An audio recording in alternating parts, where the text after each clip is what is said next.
Hello student, today we are going to learn grammar topic gerunds, participles and infinitives. तर first topic जो आहे तो आहे participle. आता आपण या ठिकाणी याला प्रेझेंट पार्टिसिपलसुद्धा म्हणतो की जे आपण प्रेझेंट कंटिन्युअस टेन्समध्ये यूज करतो, म्हणजे आय एन जी युक्त फॉर्म व्हर्बचा.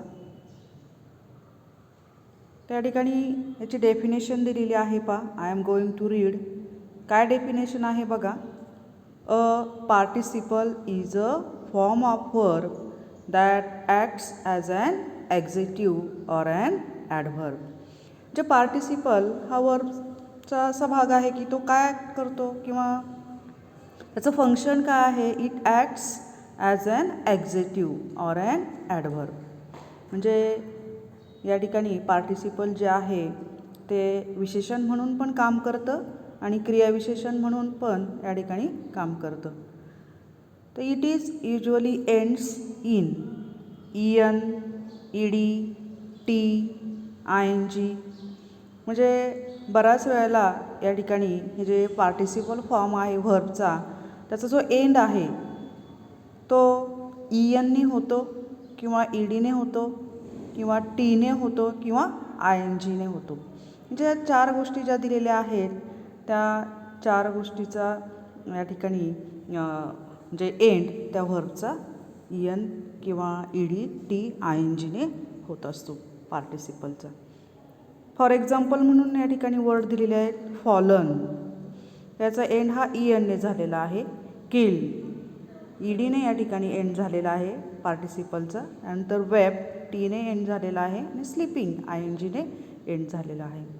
तर for example first example is given here. She is a sleeping beauty.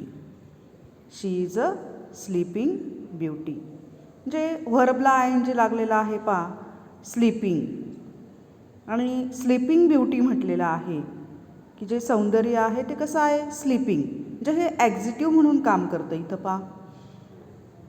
या ठिकाणी हे जे पार्टिसिपल आहे हे ॲक्झिटिव्ह म्हणून काम करतं आणि त्याला आय एन जी लागलेला आहे स्लीपला. म्हणजे जो व्हर्ब आहे त्या व्हर्बला आय एन जी लागलेला आहे आणि जो वर्ड तयार झालेला आहे स्लीपिंग तो ॲक्झिटिव्ह म्हणून काम करतो आहे. स्लीपिंग ब्युटी असं म्हटलेलं आहे की सौंदर्य हे झोपलेलं आहे. Sleeping beauty. सेकंड एक्झाम्पल काय दिलेलं आहे पा. क्राईंग लाऊडली शी gave up her life.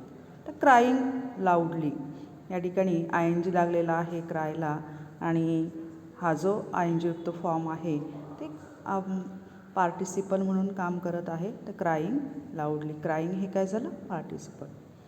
Next sentence आहे a lying man out to be punish. तर लेईंग मॅन, लेईंग हे काय झालं पार्टिसिपल. लेईंग ॲक्झिटिव्ह म्हणून लागलेला आहे तिथे मॅनला. नेक्स्ट एक्झाम्पल आहे she swept away the fallen leaves. She swept away the fallen leaves. Fallen leaves म्हटलेलं आहे. तर या ठिकाणी हे जे पार्टिसिपल आहे ते ॲक्झिटिव्ह म्हणूनच काम करतं आहे. फॉलन ईएन आहे पा त्या वर्डला लागलेला फॉलन लीव्ज. तर या ठिकाणी हे पार्टिसिपल आहे आणि ते ॲक्झिटिव्ह म्हणून या ठिकाणी काम करतं आहे. तर अंडरलाईन केलेले सगळे वर्ड जे आहेत ते पार्टिसिपल आहे. पार्टिसिपल फाईंड करायचं अतिशय सोपं आहे की आय एन जी युक्त फॉर्म असतो किंवा मग या ठिकाणी त्याला ईएन प्रत्यय असतो. हे एक्झाम्पल दिलेले आहेत. जसं एक्झाम्पल असेल त्याप्रमाणे तुम्हाला फाइंड आउट करावे लागतील. तर नेक्स्ट सेकंड टॉपिक आहे जेरन. जेरन म्हणजे काय तर आय एन जी युक्त फॉर्म. व्हर्बचा आय एन जी युक्त फॉर्म किंवा धातुसाधित नाम असं सुद्धा म्हणतात. म्हणजे या ठिकाणी डेफिनेशन काय दिली पहा. Gerund is the present participle form of a verb that acts as a noun. म्हणजे प्रेझेंट पार्टिसिपल फॉर्मच असतो म्हणजे आय एन जी युक्त.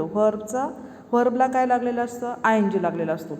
पण जो वर्ड तयार होतो तो काय करत असतो, काय काम करत असतो नाऊन. म्हणजे नाम म्हणून त्या वाक्यामध्ये तो शब्द काम करत असतो. तर it always ends in I N G. की जेरनसुद्धा त्या शब्दाला आय एन जी लागलेलं असतं पा. फॉर एक्झाम्पल दिलेलं आहे खाली वॉकिंग, थिंकिंग, इटिंग. तर ह्या शब्दांना आय एन जी लागलेलं आहे. तर हे जे वर्ड आहेत ते ज्यावेळेस नाऊन म्हणून काम करतात किंवा ॲक्ट्स ॲज अ नाऊन, तर तर त्यावेळेस तो जेरंड फॉर्म होतो. एक्झाम्पल आपण पाहूया म्हणजे तुमच्या लक्षात येईल. त्या ठिकाणी एक्झाम्पल्स दिलेले आहेत पहा. First example I am going to read. Reading helps you to learn English. Reading helps you to learn English. म्हणजे या ठिकाणी रीडिंग हे पहा काय काम करते. रीडिंग हा जो वर्ड आहे तो या ठिकाणी नाऊन म्हणून काम करते पहा. रीडिंग हेल्प्स म्हणजे वाचन हे आपल्याला काय मदत करते. You learn to English. English शिकण्यासाठी आपल्याला वाचन मदत करते. म्हणजे वाचन हा शब्द इथं नाऊन म्हणून आलेला आहे. तर रीडिंग हेल्प्स. हेल्प्स हे वर्ब आलेलं आहे. तसं आपण जर पाहिलं तर रीड हे वर्ब आहे, पण या ठिकाणी रीडिंग ING लागलेला आहे आणि या ठिकाणी रीडिंग हा जो वर्ड आहे तो नाऊन म्हणून काम करते, नाम म्हणून या ठिकाणी काम करते किंवा सब्जेक्ट आलेला आहे त्या वाक्याचा. तर ज्यावेळेस नाऊन म्हणून ING युक्त क्रियापद काम करतं किंवा ॲक्ट करतं तर त्यावेळेस त्या ठिकाणी ते काय असतं, जेरंड असतं. सोपं आहे ओळखायला, फार काही अवघड नाही. तर reading helps you to learn English. Second example आहे her favourite hobby is swimming. Swimming म्हणजे पोहणे. पोहणे त्याची एक फेवरेट हॉबी आहे, छंद आहे. जे इथंसुद्धा या ठिकाणी जे स्विमिंग हा जो वर्ड आहे तो नाऊन म्हणून ॲक्ट करतो आहे. Next I enjoy dancing in the rain. Dancing हे सुद्धा नाऊन म्हणून आलेलं आहे. आय एन्जॉय म्हणजे मी त्या ठिकाणी त्याचा आनंद घेतो आहे डान्सिंगचा in the rain. I am tired of writing. I am tired of writing म्हणजे मला कंटाळा आलेला आहे लिखाणाचा. ते लिखाण किंवा लेखन या ठिकाणी हे नाऊन म्हणून आलेलं आहे ING युक्त फॉर्म. म्हणजे हे जर आपण सगळे एक्झाम्पल्स पाहिले तर सगळ्या एक्झाम्पल्समध्ये ING युक्त फॉर्म आहे वर्बचा, पण it acts as a noun. Noun म्हणून ॲक्ट करतं, एवढं फक्त लक्षात ठेवायचं आहे. आणि रायटिंग हे काय केलं, use after a preposition. Of हे प्रिपोजिशन आलेलं आहे, त्याच्यानंतर या ठिकाणी रायटिंग हा जो वर्ड आहे तो आलेला आहे किंवा जेरंड आलेला आहे. ठीक आहे. तर आपण फर्स्ट पाहिलेला आहे पार्टिसिपल. सेकंड टॉपिक जो आहे तो जेरंड आहे. नेक्स्ट टॉपिक जो आहे ॲन इन्फिनिटिव्ह. आता अतिशय सोपा टॉपिक आहे पहा. Infinitive. An infinitive is the verb form that has to at the beginning. म्हणजे इन्फिनिटिव्ह म्हणजे काय थोडक्यात की मूळ क्रियापद. त्या क्रियापदाला काहीच प्रत्यय नसतो. म्हणजे ING प्रत्यय नसतो, ED लागलेला नसतो किंवा त्याचा पास्ट टेन्स झालेला नसतो त्या क्रियापदाचा मूळ क्रियापद.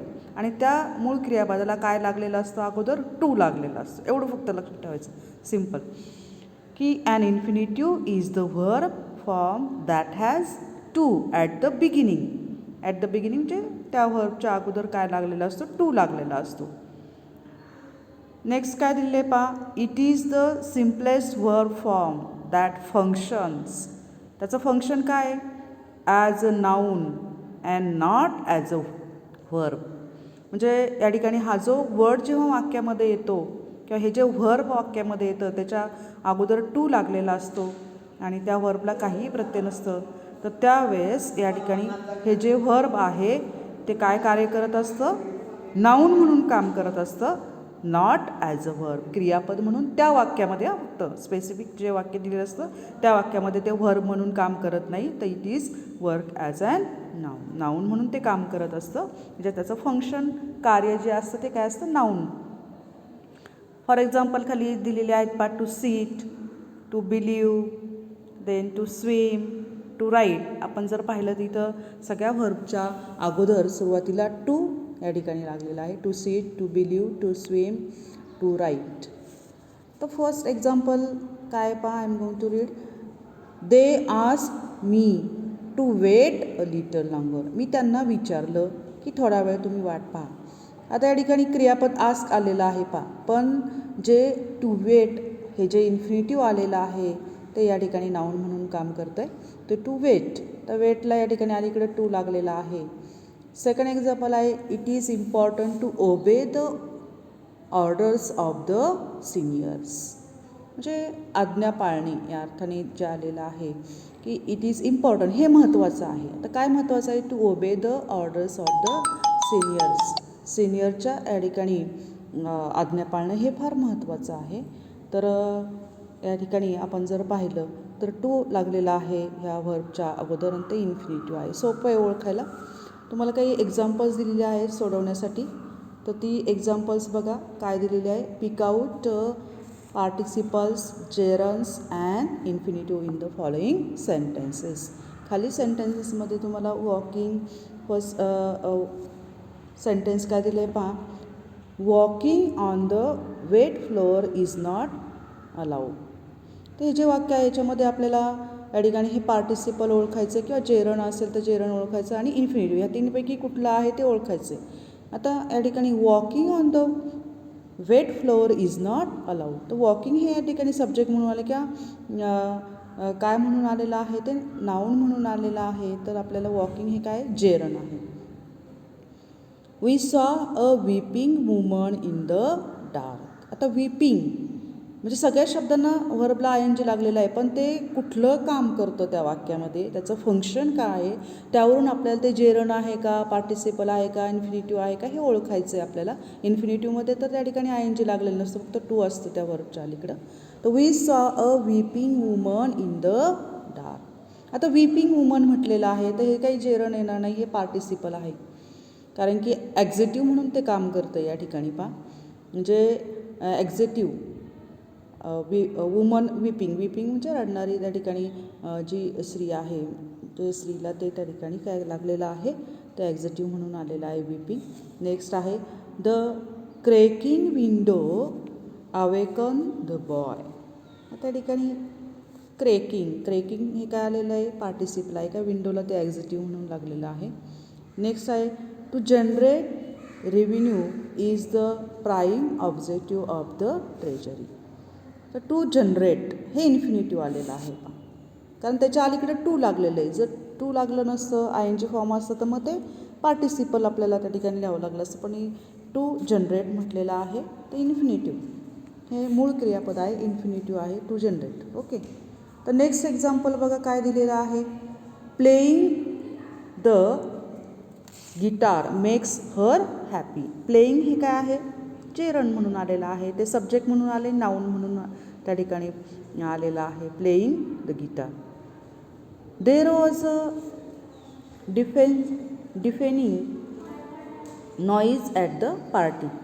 आता डिफेनिंग हे पार्टिसिपल आहे, कारण की नॉईजला ते ॲक्झेटिव्ह म्हणून लागलेलं आहे. To be or not to be that is the question. To be हे इन्फिनिटिव्ह आहे. नेक्स्ट सेंटेन्स आहे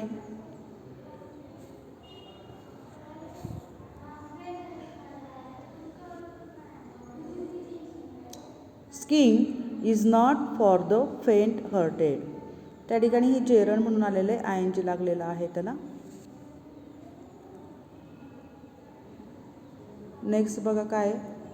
yesterday being Rohan's birthday his mother decided to cook his favourite dishes for him. त्या ठिकाणी बीइंग आय एन जी लागलेला आहे, being, आणि ते काय आहे जेरण आहे. टू कुक हे इन्फिनिटिव्ह आलेले, म्हणजे या वाक्यामध्ये जेरण पण आहे बीइंग, आणि सेकंड जे आहे ते काय आलेलं आहे टू कुक हे infinitive. Writing is my therapy. तर रायटिंग हे जेरण म्हणून आलेलं आहे, सब्जेक्ट म्हणून पण ते यूज केलेलं आहे, नाऊन म्हणून पण आलेलं आहे. My mother appreciated my cooking हे जेरण आहे.